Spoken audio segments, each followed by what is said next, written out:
Okay, so today, since I'm gone, you're going to go over 7.2 with this video. First thing I want you to do is go through and check your homework answers. So here are the correct answers to last night's homework. Go through and go ahead and pause this and then go through and check them. If you have questions, feel free to talk about them with each other, see if you can figure it out. Otherwise, we can go over it next time as well. Okay. Now that that's taken care of, make sure you have, we're going to skip this now for today since I'm not there. Here's your title for the day. Make sure that is filled in. We are doing 7.2, which is verifying trigonometric equations, and then finding numerical values when you have an equation. First thing is verifying. You are going to verify that things are correct or incorrect. What that means for you today is that you are going to be writing proofs. I know is super exciting for all of you. So we are going to write a proof. Today, instead of doing a 2-column proof, you're going to do a 3-column proof. You're welcome. When you are proving something, you have to explain every single transformation you are doing.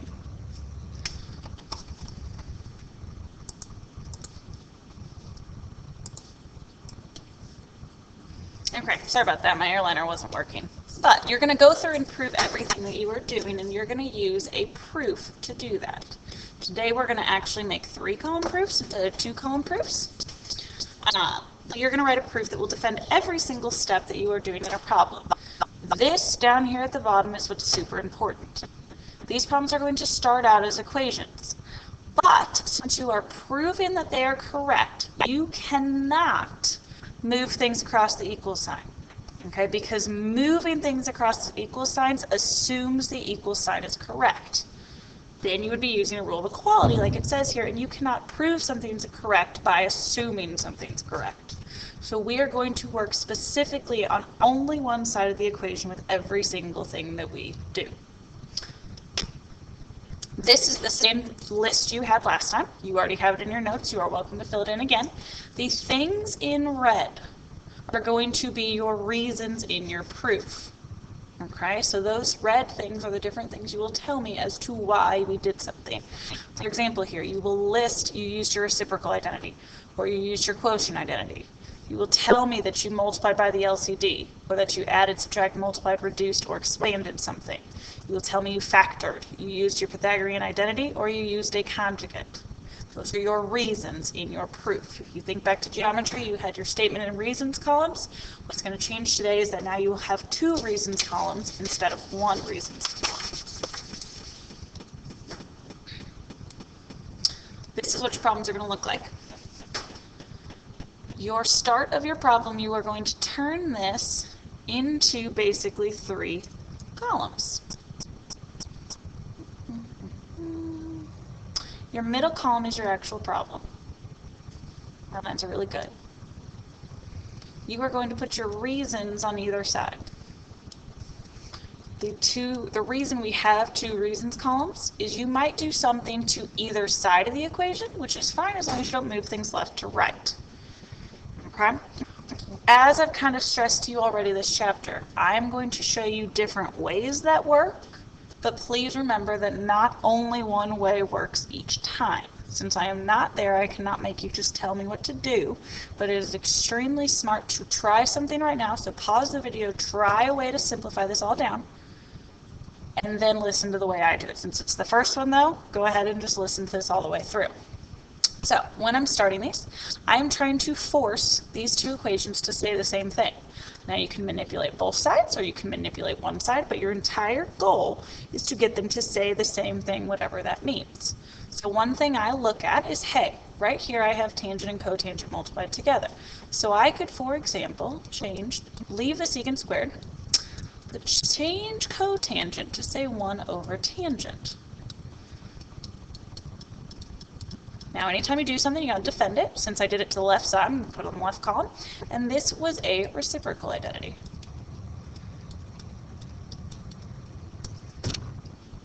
Then what we could do, you can multiply this together. Tangent times 1 over tangent gives you 1.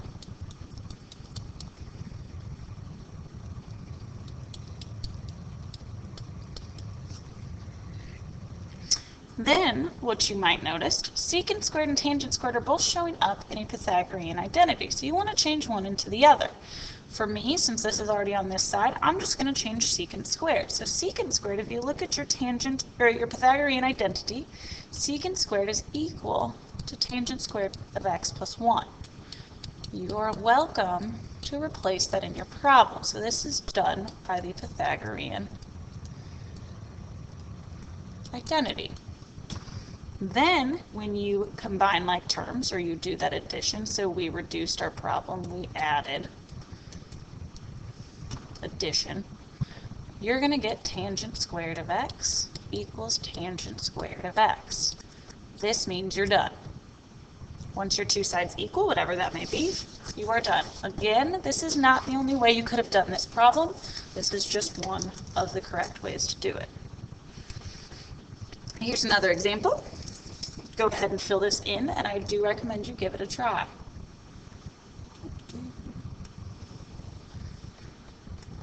So please pause the video if you need to. I'm going to go ahead and work this one out. So how I did this problem, I like to start on the side where there's more writing at because it gives me more to play with. So I look at this top right here and I say, okay, I know that that's a Pythagorean identity.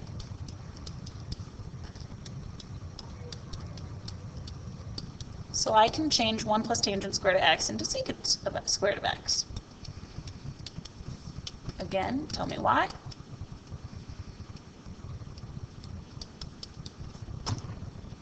Then I can reduce this problem. This is your division, but we are reducing that down, and you can get secant of x over cosecant of x equals tangent of x. Then what I did, and you can do this a couple different ways, but one thing I see is here, okay, secant is really 1 over cosine. Cosecant is really 1 over sine. But always make sure you tell me why you know that. So here, these are my reciprocal identities.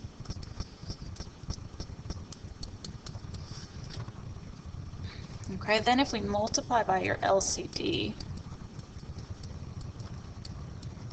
what it's going to do is leave you with sine of x over cosine of x. And then lastly, because you have a quotient identity, sine of x over cosine is really equal to just tangent of x. And then you are done. Once the two sides equal, you're done.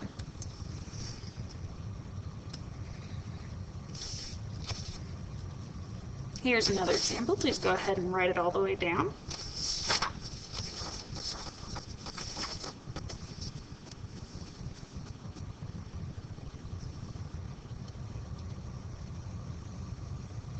Do go ahead and try it.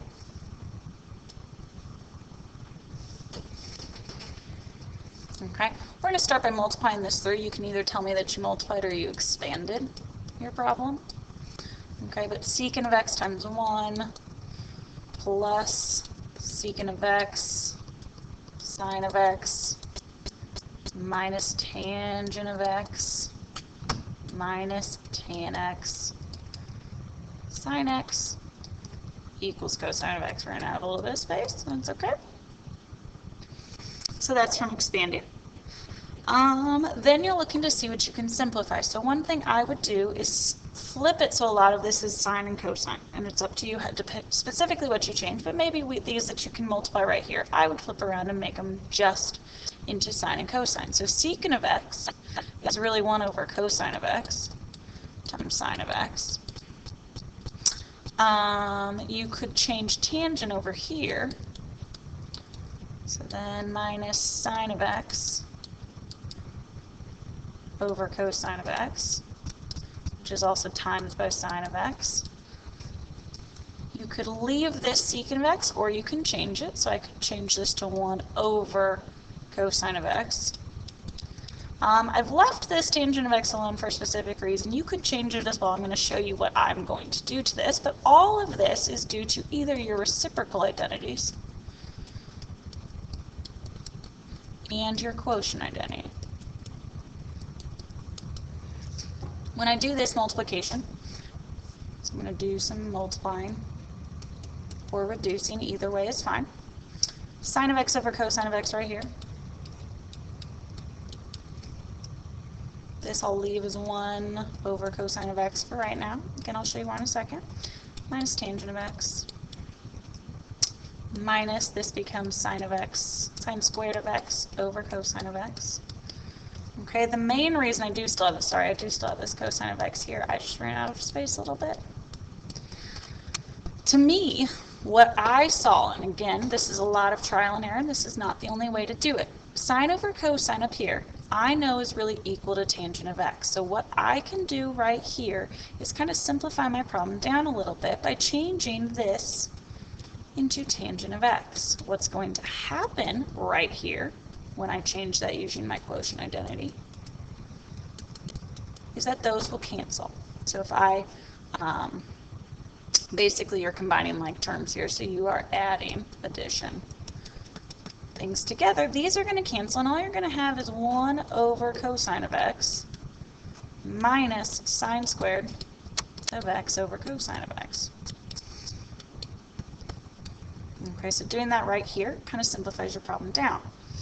Then you can add these again, so these are now really over one fraction by your addition property because they have a common denominator. What I notice next is this is similar to a Pythagorean identity.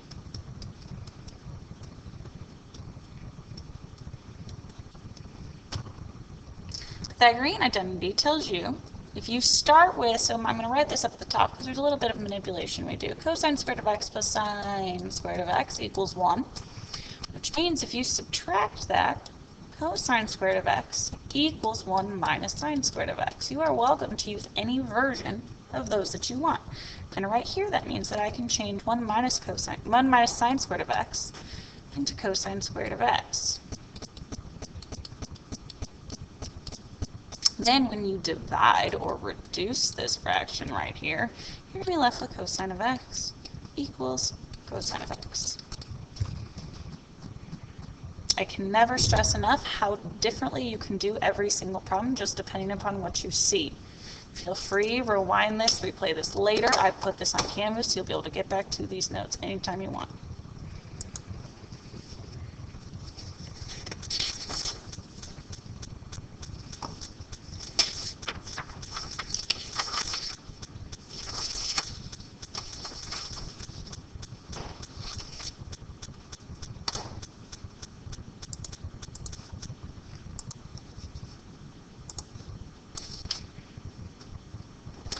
Okay, this is the last one we're going to go ahead and try now. So go ahead and write this one down.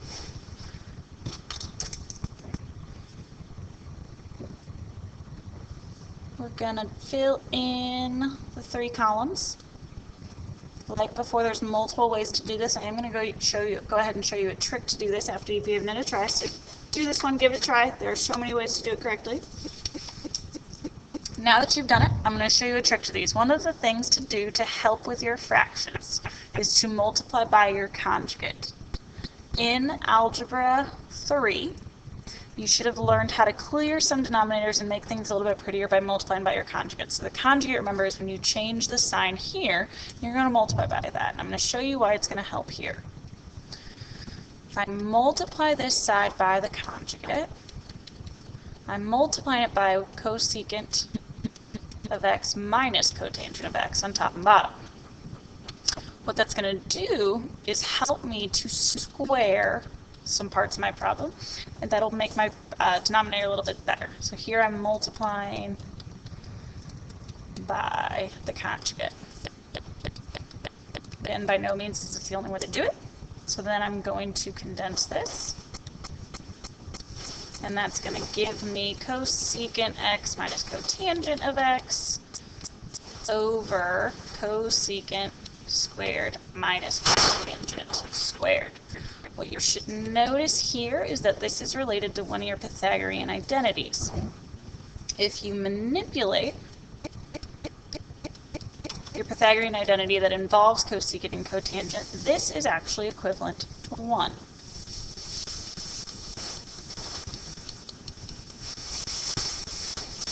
Lets you solve this one in 2 steps.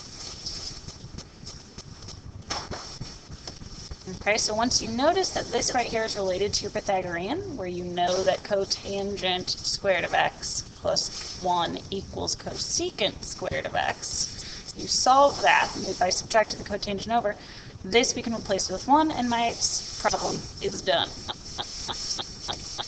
I will upload the rest of this PowerPoint up to Canvas as well, so that if you want extra example problems, they will be there for you. But we're going to switch over and go ahead and do finding numerical values. With these, you are going to be doing these a lot in section 7.5, which is in 2 different sections. Right now, we want to get a single trig function equal to a number. The main difference between your verifying and finding numeric values, now you're not proving the equation. So you are allowed to move things across. You are starting with a problem that you know is actually equal. And so you can move things around and actually manipulate both sides like you have before. So we can use both our identities and our properties of equality to actually solve this problem. For example, you'll have this. Okay, so I think of this like doing your simplifying that you did last class and your verifying. You're trying to condense this down into one thing and make it as small as possible. One thing that you can do, you can think of this a lot of different ways. If we manipulate cotangent, cotangent is cosine of x over sine of x. And this is all over cosine of x. Now with this, you don't necessarily have to tell me everything like you did with verifying, but that is your quotient identity that we did before. Then, if you go ahead and multiply by your LCD,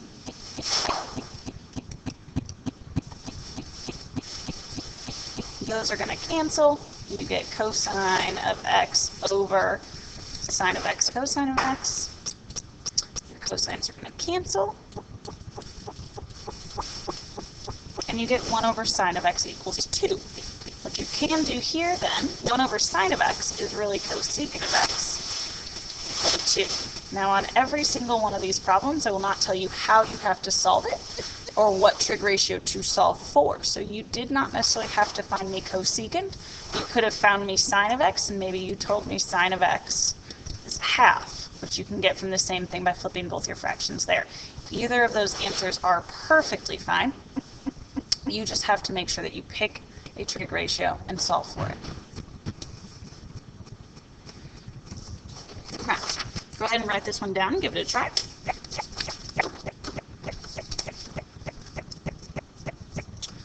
One thing that I would do when I start these is I want to get my trig ratios on one side and my numbers on the other side. So I would move my secant over. Think about how you would do that normally. You would divide. So we are going to divide both sides by secant of x. That will give you tangent of x over secant of x equals 1/4. Then again, you're just trying to manipulate this. Tangent of x, say, is sine over cosine. If you also change secant, that's 1 over cosine equals 1/4. If we go ahead and clear this denominator by multiplying by the LCD, you get that sine of x is 1/4, and you are done. This is where you will stop for now.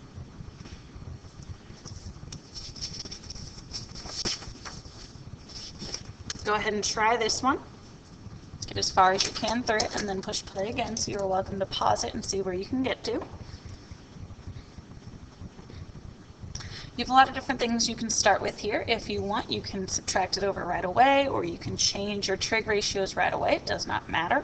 One thing that you can do that I think I did when I was doing them is I changed my cotangent into cosine of x over sine of x, and this is plus sine of x equals, again, you can do it here, so this is negative cosine of x times cotangent. So cotangent, remember, is cosine of x over sine of x.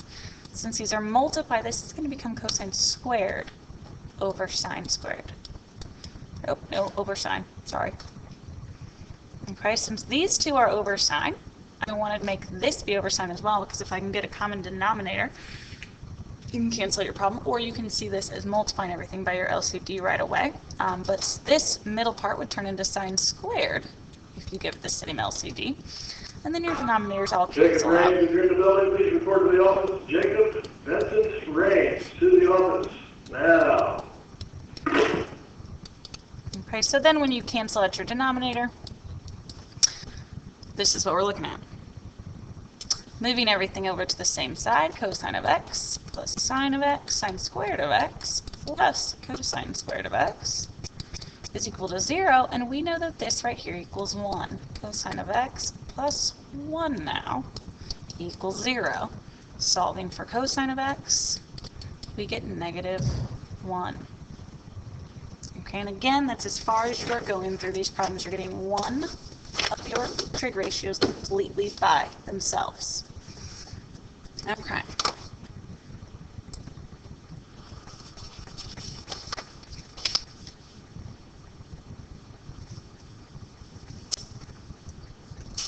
On this one, you can do it a lot of different ways. One thing that I would recommend doing on this one is changing it, this sine squared, into cosine squared. Remember that sine squared of x plus cosine squared of x equals 1.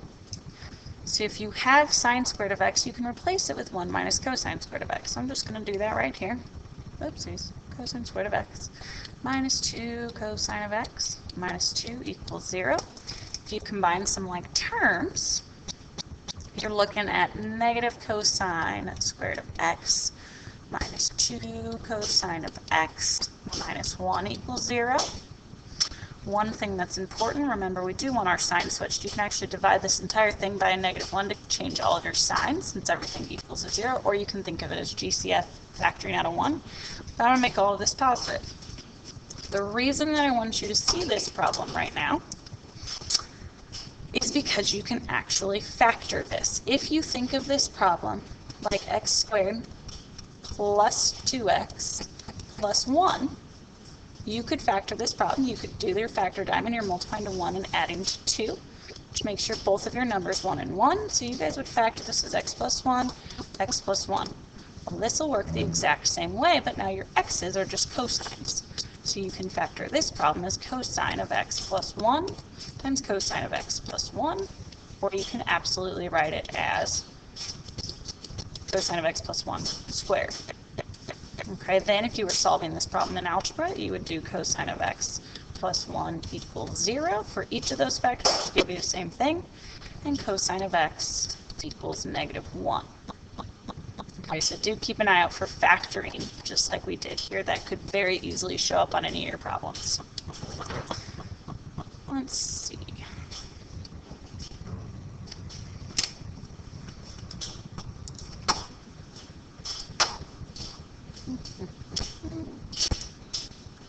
Okay, last thing we're going to talk about is what you're going to do the next couple classes, because a little bit of it changed. I want to make sure you have the correct dates.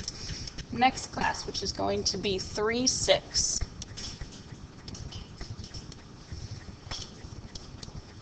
You will take your quarter common assessment. This is over units 1 through 3, and you have actually already seen every single problem on it. I'm just not going to tell you which ones they are. You can have your calculator for the entire thing. There are some where you have to find exact values, but you will be given your calculator for the entire thing. In total, it is 22 questions. Some of them are very straightforward, some of them are a little longer. I'm going to give you about 50 minutes to an hour, 50 to 60 minutes to do that next time. The other thing you will do next class is I will give you your review for this unit 4 test.